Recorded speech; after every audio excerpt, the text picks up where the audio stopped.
नमस्कार, एक बार फिर आप सभी का स्वागत है हमारे इस YouTube चैनल में। आज हम वापस ऐसे कुछ शब्दों को लेकर बात करेंगे जो दिखते एक जैसे हैं लेकिन जिनमें फ़र्क बहुत ज़्यादा होता है। लिखने, बोलने, पढ़ने में अगर हम उनको गलत तरीके से देखते हैं तो वो उसका अर्थ बदल देते हैं। इससे पहले जो हमने वीडियो बनाए हैं उनमें भी इसी तरह के कुछ वीडियोज़ शामिल थे जिनमें इस तरह के शब्दों को लेकर हमने बात कही थी। अगर आप उन वीडियोज़ को देखना चाहते हैं, उन शब्दों के बारे में जानना चाहते हैं तो मैं डिस्क्रिप्शन में उनका लिंक शेयर कर रहा हूँ, वहाँ से आप देख सकते हैं। तो चलिए शुरुआत करते हैं। शब्द है अंश और अंश। बोलने और लिखने में एक जैसे देखते हैं लेकिन पहले में है अंश स और दूसरे में है अंश यानी कि श। स और श ये फ़र्क है। अंश का मतलब होता है शोल्डर यानी कि कंधा और अंश का मतलब होता है हिस्सा। ये मेरा अंश है यानी कि ये मेरा हिस्सा है। और अगर हम इसको बोलते हैं ये मेरा अंश है यानी कि ये मेरा कंधा है। अगला शब्द है अपेक्षा और उपेक्षा। इस शब्द को बहुत ज़्यादा गलत तरीके से इस्तेमाल किया जाता है। अपेक्षा और उपेक्षा।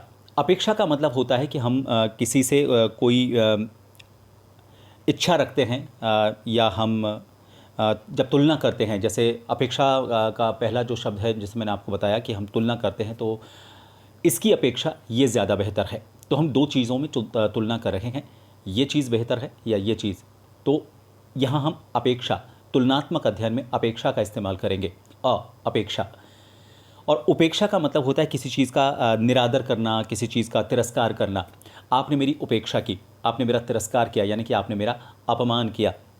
तो अपेक्षा और उपेक्षा का दोनों बिल्कुल अलग मतलब है। अपेक्षा का मतलब है तुलना करना या फिर हम कहें कि अपनी इच्छा जताना। मेरी ये अपेक्षाएं आपसे हैं कि आप ऐसा करें, तो मैं आपसे ये अपेक्षा करता हूँ, मतलब मेरी ये इच्छा है, मैं चाहता हूँ ऐसा कि आप ऐसा करें। और अगर हमने इसको अपेक्षा की जगह उपेक्षा बोला, आपसे मेरी अपेक्षा है का मतलब मैं ऐसा चाहता हूँ। और अगर उपेक्षा बोला तो इसका मतलब हुआ कि निरादर करने की हम कोई बात कह रहे हैं, आपने इसकी उपेक्षा की है यानी कि आपने इसका अनादर किया है, अपमान किया है।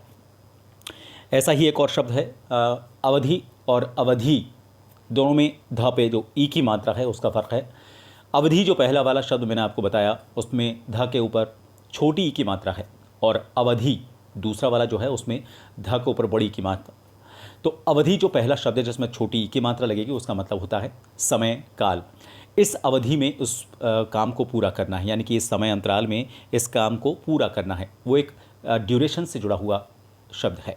दूसरे में धा पे अगर हम इसी मात्रा को बड़ी की कर देते हैं तो वो एक भाषा है, अवधि भाषा। जैसे जो हमारी रीजनल लैंग्वेजेस हैं भारत की, उनमें अवधि भी एक भाषा है जिसमें लोकगीत आपने कई बार सुने होंगे, उनमें बहुत ज़्यादा इसको अब इस्तेमाल किया जाता है। और वहाँ के जो स्थानीय लोग हैं वो भी इस भाषा को बोलने में इस्तेमाल करते हैं। अगला शब्द है आकार और आकृति। ये भी ऐसा शब्द है जिसको बहुत गलत तरीके से बोला जाता है।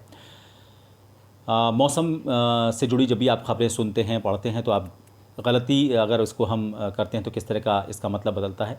चने के आकार के यानी कि हम उसके साइज़ की बात कर रहे हैं। आकार का मतलब साइज़ से है और आकृति का मतलब शेप से है। चने के आकार के यानी कि चना इतना बड़ा होता है तो इतने बड़े बड़े उस साइज़ के, हम आकार का मतलब साइज़ की बात कर रहे हैं, ओले इतने बड़े गिरे। और अगर हम बात कर रहे हैं चने की आकृति के तो ये बड़ा और सा होगा। चने की आकृति बोल सकते हैं लेकिन अगर मान लीजिए इतना बड़ा भी कोई ओला गिरता है तो हम उसे चने की आकृति का कह सकते हैं क्योंकि उसकी शेप गोल है।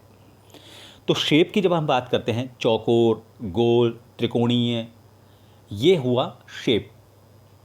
और जब हम साइज़ की बात करते हैं, उसके विस्तार की बात करते हैं तो हम बोलते हैं आकृति। तो ये एक महत्वपूर्ण फ़र्क है।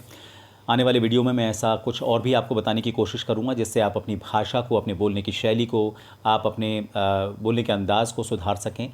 और अगर आप विजुअल मीडिया का हिस्सा बनना चाहते हैं और बोलने से अगर आपका कोई सरोकार है तो आप अच्छा बोलें और लोग आपको इस वजह से पसंद करें।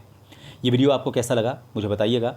लाइक कीजिए, शेयर कीजिए और सब्सक्राइब करें। सब्सक्राइब करने के साथ उसके आगे जो बेल आइकन है उसे ज़रूर हिट करें ताकि आप तक मैं जब भी कोई नया वीडियो बनाऊं तो उसकी जानकारी अपने आप पहुंच जाए। इस वीडियो को देखने के लिए बहुत बहुत शुक्रिया। नमस्कार।